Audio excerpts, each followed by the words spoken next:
আমরা কি জোর করে বাচ্চাকে সরি বলানো শেখাচ্ছি?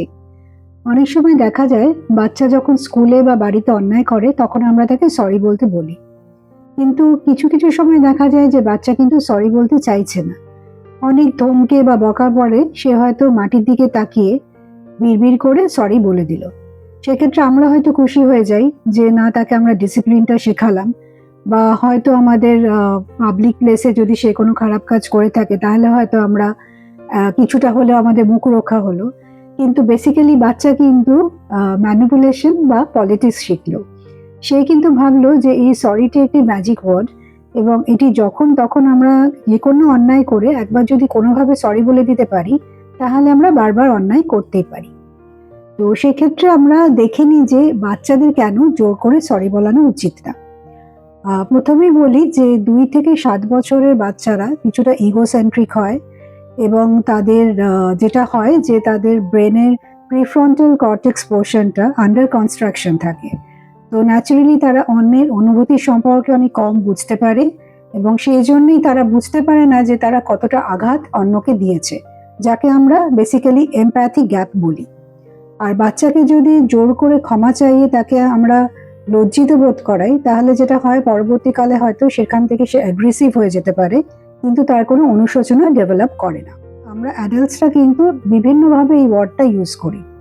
যেমন ধরুন, কখনো কখনো আমরা অথেন্টিক সরি বলি, তার মধ্যে আমাদের এমপ্যাথি থাকে এবং হিলিং প্রসেসটা থাকে।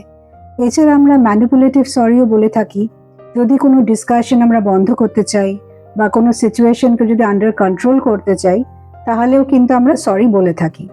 এছাড়া পারফর্মেটিভ সরিও থাকে, সেখানে হয়তো আমরা একটা সোশ্যাল অব্লিগেশনের জন্য বা নিজেদের ভালো প্রমাণ করার জন্য সরি বলি, অথবা অ্যাংশিয়াসলিও আমরা কখনো কখনো সরি বলে থাকি। কিন্তু বাচ্চাদের ক্ষেত্রে কিন্তু স্বভাবতই আমাদের এটা মনে রাখতে হবে যে তারা যেন সবসময় অথেন্টিক্যালি সরি বলে। বাচ্চাকে তাহলে অথেন্টিক সরি বলাবার জন্য আমরা কি করতে পারি? আমরা যে মেথডটা ফলো করতে পারি সেটা হচ্ছে রেস্টিটিউশন মেথড। সেখানে আমরা ওয়ার্ডের থেকে অ্যাকশনকে বেশি জোর দেব। বাচ্চা যদি কাউকে অন্যায়ভাবে মেরে আসে বা ঝগড়াঝাটি করে আসে, তাহলে আমরা তাকে জিজ্ঞেস করব যে তুই কি কাউকে মেরে এসেছিস, তার কতটা ব্যথা লেগেছিল, সে কি পড়ে গেছিল, তার কি কেটে গেছিল। তাহলে একবার তাকে আমরা ফোন করে দেখি যে সে কেমন আছে, তাকে বরফ দিতে হয়েছে কিনা বা তাকে ওষুধ খেতে হয়েছে কিনা।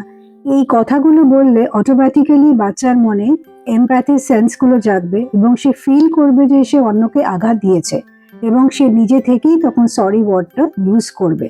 কারণ বাচ্চাকে সরি বলানো শেখানোর সাথে সাথে অ্যাজ পেরেন্টস কিন্তু আমাদেরও খেয়াল রাখতে হবে যে আমরা যেন রাগের মাথায় কখনো বাচ্চাদের সাথে এরকম ভায়োলেন্ট বিহেভিয়ার না করে থাকি, যেখানে বাচ্চারা নর্মালাইজ করে দিতে পারে যে রেগে গেলে এরকম ধরনের ব্যবহার করাই যায় এবং অন্যকে আঘাত করাই যায়। এই ছোট ছোট জিনিসগুলো যদি আমরা খেয়াল রাখি তাহলে ভবিষ্যতে নিশ্চয়ই বাচ্চা সরি বলতে শিখবে নিজে থেকেই, এবং সেখানে জোর করে তাকে কোনোদিনই সরি বলাতে হবে না।